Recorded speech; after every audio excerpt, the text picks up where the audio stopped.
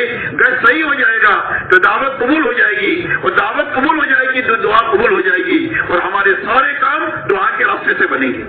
اس لیے اس طریقے سے یہ پانچوں گشت کرتے ہوئے, تعلیم کرتے ہوئے, ذکر اہتمام کرتے ہوئے, اور اپنی زندگی کی قضا نمازیں پڑھتے ہوئے اپنے کو اپنا وقت لگانا ہے, اور اس کے بعد میں رات کو اچھا وقت لے کر اللہ کے سامنے نماز اور دعا میں لگنا ہے. ہمارا پورا کام دعوت اور دعا ہے. ہمارا پورا کام دعوت اور دعا ہے. نقل و حرکت کی مثال برتن کی ہے. تو پانی کے بوتل ہے لیکن خالی ہے, اس کی کیا قیمت ہے؟ اور اگر پانی ہے تو اس کی 20 روپیہ ہے, دودھ ہے تو اس کی قیمت ہے, شہد ہے تو اس کی اور قیمت ہے, چاندی ہے تو اور قیمت ہے, سونا ہے تو اور قیمت ہے. عربی میں کہتے ہیں ظرف کی قیمت مضروب کی وجہ سے ہوتی ہے. برتن کو ظرف کہتے ہیں, برتن کی قیمت اندر کی چیز کی وجہ سے ہوتی ہے. ایسا ہی ہماری اس محنت میں نقل و حرکت کی جو قیمت ہے, اور جو فضیلت ہے, اور جو اس کی اہمیت ہے, اور جو اس کی طاقت ہے, جو نبوت کے کام سے بہت زیادہ قریب ہے, اس کی وجہ دعوت اور دعا ہے. کہ ہماری اس محنت میں دعوت اور دعا کا عنصر غالب ہونا چاہیے. لیکن دعوت اور دعا جہالت کے ساتھ نہ ہو, علم کے ساتھ ہو. اس لیے گھنٹوں تعلیم کے حلقوں میں بیٹھ کر فضائل کا علم لینا ہے, اور مسائل کا علم انفرادی طور پر علماء سے سیکھنا ہے. اس لیے کہ دعوت کا علم فضائل کا علم ہے, بشارت اور اظہار کا علم ہے, ترغیب اور ترہیب کا علم ہے. سارے نبیوں کو اللہ تعالیٰ نے بشیر اور نذیر بنا کر کے دنیا میں بھیجا ہے. اس لیے کہ دلوں میں حق جو جاتا ہے وہ اسی اسلوب سے جاتا ہے کہ کرنے کا نفع سمجھایا جائے, نہ کرنے کا نقصان سمجھایا جائے, بچنے کا فائدہ سمجھایا جائے, نہ بچنے کا نقصان سمجھایا جائے. طبیعتیں اسی کے لیے کام پر آمادہ ہوتی ہے. اس لیے دعوت اور دعا علم کے ساتھ, جہالت کے ساتھ نہیں, اور دعوت اور دعا ذکر کے ساتھ, کہ ہمارا روز تعلق اللہ سے بڑھتا رہنا چاہیے. ذکر کے ذریعے سے, فرائض کے اہتمام کے ذریعے سے, نوافل اور سنتوں کے اہتمام کے ذریعے سے, ذکر اور تلاوت اور تسبیحات اور دعا کے ذریعے سے روزانہ ہمارا تعلق بڑھتے رہنا چاہیے. اسی لیے صحابہ کے بارے میں فرمایا فرسان بالنہار و رہبان باللیل. فرمایا صحابہ جن کے شہ سوار ہیں, راتوں کے عبادت گزار ہیں, دن کو حشاش بشاش اللہ کے دین کا کام کرنے والے ہیں, راتوں کو اللہ کے سامنے بہت زیادہ رونے والے ہیں. اس لیے اپنی رات کی دعاؤں میں اپنی نماز کو اچھے سے اچھی بنانا, تاکہ ہمارا اللہ سے تعلق بڑھے. ہم اگر خود نہیں اللہ سے تعلق نہیں بڑھے گا تو لوگوں کو اللہ سے کیسے جوڑ سکیں گے؟ سویا ہوا آدمی سوئے کو نہیں جگا سکتا, جاگا ہوا آدمی سوئے کو جگا سکتا ہے. تو اپنی زندگی میں اللہ کا تعلق بڑھانے کے لیے روز بڑھنا چاہیے. محبت کا تعلق, خشیت کا تعلق اور یقین کا تعلق, یہ روز اللہ سے بڑھتے رہنا چاہیے تاکہ ہم لوگوں کو اللہ کے ساتھ جوڑ سکے. اور دعوت اور دعا اخلاق کے ساتھ, بد اخلاقی کے ساتھ نہیں. ہماری محنت میں بد اخلاقی کی کوئی گنجائش نہیں ہے.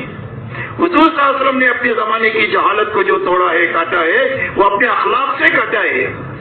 کہ اپنے اخلاق کے ذریعے سے ایسی زندگی پیش کیا ہے کہ جو دشمن تھے وہ دوست بننے پر مجبور ہوئے, جو جان لینے والے تھے وہ جان دینے والے بنے. اس لیے دعوت اور دعا اخلاق کے ساتھ, بد اخلاقی کے ساتھ نہیں.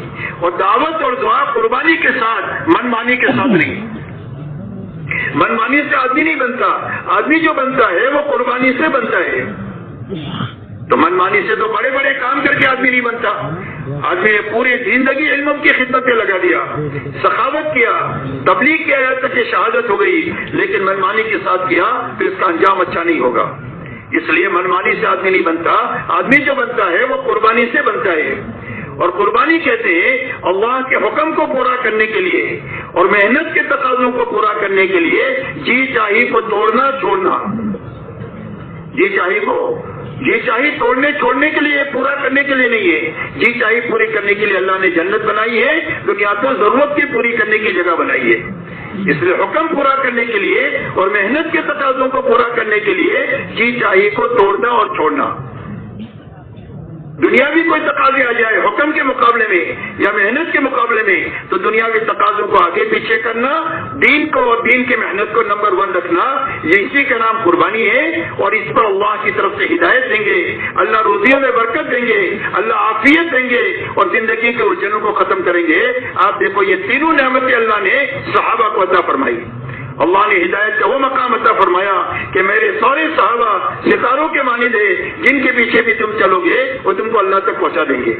اللہ نے ہدایت کو مقام عطا فرمایا، اللہ نے روزی اتنی عطا فرمائی کہ صدیوں تک وہ ان کے اولاد اور اولاد کھاتی کھلاتی رہی، لیکن ختم ہو کر کے نہیں دیا۔ اللہ نے عافیت کے ایسے حالات پیدا فرما دیے کہ جو چیز اللہ کے حکم کو اور اللہ کے دین کو دنیا میں چلانا چاہتے تھے، اللہ نے ایسی عافیت سے چلا دیا کہ دنیا کی کوئی طاقت میری نگاہ سے ان کو دیکھ نہیں سکتی۔ اس لیے میرے دوستو، اللہ نے ایک بڑا کام دیا ہے، اس کو صحیح کرنا ہے، پورا کرنا ہے۔ اپنی ہر جماعت کو 3 دن سے لے کر اوپر تک جتنی جماعت جا رہی ہے، ان ساری جماعتوں کو کام سمجھا کر بھیجنا ہے۔ واپس آنے کے بعد اس کی اچھی طرح کارگزاری لینا ہے۔ سمجھانے میں بنیادی طور پر 4 باتیں سمجھانی ہے، کرنے کے کام سمجھانے ہیں، بچنے کی چیزوں سے بچنا سمجھانا ہے، تاکہ پوری زندگی میں استقامت آ جائے، دین کی نصرت صحیح طریقے سے کرنا آ جائے۔ یہ مقصود ہے، یہ پیدا کرنے کے لیے کرنا بچنا سمجھانا ہے۔ دوسرا، جماعت نکالنے کی محنت سمجھانا ہے کہ ہر آدمی اپنے ماحول کو بدل کر کے صحیح ماحول کے ذریعے سے اپنے اندر یہ طاقت پیدا کرے۔ تیسرا، مسجد وار جماعت بنانے کی محنت سمجھانا ہے کہ ہر مسجد میں یہ اعمال زندہ ہو، تاکہ اس کے ذریعے سے 100% ایمان والوں کا تعلق مسجد کے ساتھ ہو جائے۔ اس لیے کہ مسجد میں اعمال ہوں گے تو ہم لوگ بنیں گے اور اپنے گھر کاروبار میں چلیں گے۔ گھر کاروبار چلنے کی جگہ ہے اور مسجد بننے کی جگہ ہے، ان اعمال کی برکت سے آدمی بنے گا۔ مسجد وار جب ان 3 بنیادوں کو سامنے رکھ کر دن بھر تھکنا، یہ سمجھانا، رات کو اللہ کے سامنے نماز، دعا، آہوزاری سمجھانا، اسی کی کارگزاری لینا، تاکہ یہ جتنی ہماری نقل و حرکت دنیا میں ہے وہ صحیح ہو جائے، پوری ہو جائے، تاکہ جو مقصود ہے دین اور دین کی محنت، دعوت اور عبادت، استقامت اور نصرت، یہ ہماری زندگی میں مقصد کے درجے کی چیز ہے، وہ ہماری زندگی میں آ جائے۔ کہ بھائی اس کے لیے سارا مجمع تیار ہے؟ 3 دن سے اپنے کام کو شروع کریں، یہ سمجھانا۔ 3 دن صحیح لگا دیں گے، 10-12 مرتبہ مہینے میں، سال میں، تو چلنا 4 مہینہ، سال اور 4 مہینہ اچھا لگائیں گے۔ اور اگر 3 دن اچھا نہیں لگے گا تو چلنا 4 مہینہ بھی ایسا ہی لگے گا۔ اس لیے میرے دوستو، اپنے 3 دن سے اس محنت کو صحیح کرنے کی کوشش کرنا ہے، پوری ہو جائے اس کی کوشش کرنا۔ اللہ ہمارے سب کے لیے آسان فرمائے۔ نہیں ہے، اس لیے میرے دوستو یہ باتیں سمجھانی ہے۔ اسی کے ساتھ میں میرے دوستو، الحمدللہ اس مجمع میں بڑا مجمع وہ ہے کہ جو قرآنوں کا بھی ہے، اپنی اپنی جگہوں پر کام کر رہا ہے۔ وہ مجمع بھی ہے جو ملکوں میں جاتا ہے اور ملکوں میں تقاضوں پر استعمال ہوتا ہے۔ وہ مجمع بھی ہے جو 7-7 مہینے کے لیے، سال کے لیے ملک میں بھی چلتا ہے اور عالم میں بھی جا رہا ہے، سال بھر کے لیے۔ اور ہمارے پاس سے وہ مجمع بھی ہے کہ جو ابتدائی مرحلے میں ہے۔ ان سارے مجمع کو اپنے کو ان بنیادوں کو سمجھا کر کے مقصد پر لانے کی کوشش کرنا ہے۔ ہماری جماعتیں جو بھی جہاں پر جائیں 3 دن سے لے کر بڑے وقت کے لیے، ان کے ذہنوں میں یہ بات ہونی چاہیے کہ ایک تو ہمیں کام کو بڑھانا ہے۔ اب کام کے بڑھانے کی کیا شکل ہے؟ ہر ایمان والے سے ملنا۔ میں فرمایا کہ ہر انسان فطرت اسلام پر پیدا ہوتا ہے۔ اللہ کسی کو بے ایمان نہیں پیدا کرتے، لیکن اس کا ماحول اس کو اسلام کے علاوہ دوسری زندگی چلنے پر مجبور کر دیتا ہے۔ یہ ماحول کا اثر ہے کہ فطرت مست ہو جاتی ہے۔ اس لیے ماحول کے ذریعے سے اس کو نفع ملا کہ حرام سے جو بچ نہیں رہا تھا وہ سنت والی زندگی پر آیا، جو فرائض کا اہتمام نہیں کر رہا تھا وہ تہجد گزار بنا۔ اب واپس آنے کے بعد میں اگر اپنے مقام پر ان اعمال کو کرنے کی اور اس کو زندہ کرنے کی محنت نہیں کرے گا تو ماحول کا بگڑا ہوا، مقام کا ماحول بگڑا ہوا، اس کو پھر بگاڑ دے گا۔ آپ نے ایک لوہے کو ٹکڑے کو تندور میں رکھا، وہ پہلے ٹھنڈا بھی تھا، پہلے کالا بھی تھا، اب گرم ہو گیا، لال ہو گیا۔ اب آپ اس کو نکال کر کے ٹھنڈی جگہ میں رکھیں گے تھوڑی دیر کے لیے تو اس کا کیا حال ہو جائے گا؟ کہ بھائی کیا حال ہوگا؟ وہ پھر ٹھنڈا ہو جائے گا، پھر کالا ہو جائے گا۔ تو اس کو گرم کا گرم رکھنے کا اور اس کو لال کا لال رکھنے کا کیا نسخہ ہے؟ ایک نسخہ تو یہ ہے کہ وہ تندور ہی میں رہے، اور دوسرا نسخہ یہ ہے کہ ایک تندور سے نکال کر دوسرے تندور میں رکھ دے اس کو۔ تو فرمایا پہلا تندور نکلنا ہے، دوسرا تندور مقامی اعمال ہے۔ جب آدمی مقام نکل کر کے جماعت میں بن کر واپس آئے گا، اب بنا ہوا رہنے کے لیے اور آگے بڑھنے کے لیے مقامی اعمال ہے۔ جب اس کی پابندی کے ساتھ کرے گا تو یہ روز ترقی کرے گا۔ اس لیے کہ مقام پر ان اعمال کو کرنے میں مجاہدہ اور رکاوٹیں بہت ہیں۔ جماعت میں وہ رکاوٹیں نہیں ہیں جو مقام پر ہے۔ جماعت میں تو رکاوٹ اس وقت بنتی ہے جب تک وہ ایئرپورٹ سے اڑ نہیں جاوے۔ لاہور کے ایئرپورٹ سے اڑ گیا تو آدمی توڑ گیا تو اس کا ساری رکاوٹیں ختم ہو گئی۔ اب یہ 24 گھنٹے سب کام کرنا آسان ہے، لیکن مقام پر ساری رکاوٹیں ہیں. جب ان رکاوٹوں کے ساتھ روزانہ کی محنت میں مشورہ کرے گا، تعلیم کرے گا مسجد اور گھر کی، روزانہ کی محنت میں 2.5 گھنٹہ ایک ایمان والوں سے مل کر ایمان آخرت اور دین سمجھائے گا، اللہ کے راستے میں نکلنے کے لیے تیار کرے گا، مقامی اعمال میں جڑنے کی محنت کرے گا، ہفتہ واری گشت کے ذریعے سے نماز کی فضا بنائے گا کہ 100% نمازی بنے، اور 3 دن کے ذریعے سے 100% ایمان والے اللہ کے دین کی محنت کرتے ہوئے اپنی زندگی میں پورا دین حقیقت کے ساتھ لائیں اور محنت کا صحیح رخ اپنی زندگی میں قائم کریں، تو اللہ تعالیٰ اس ماحول کی نحوست سے بچا کر اس ماحول کے بدلنے کا اس کو ذریعہ بنائیں گے. اس لیے میرے دوستوں طے کرو کہ انشاءاللہ اس کام کو کرنا ہے، صحیح طریقے سے کرنا ہے، پورا کرنا ہے، تاکہ مقصد تک ہماری رسائی ہو جائے. کہ میں تیار ہے سارا مجمع کرنے کے لیے؟ اللہ قبول فرمائے.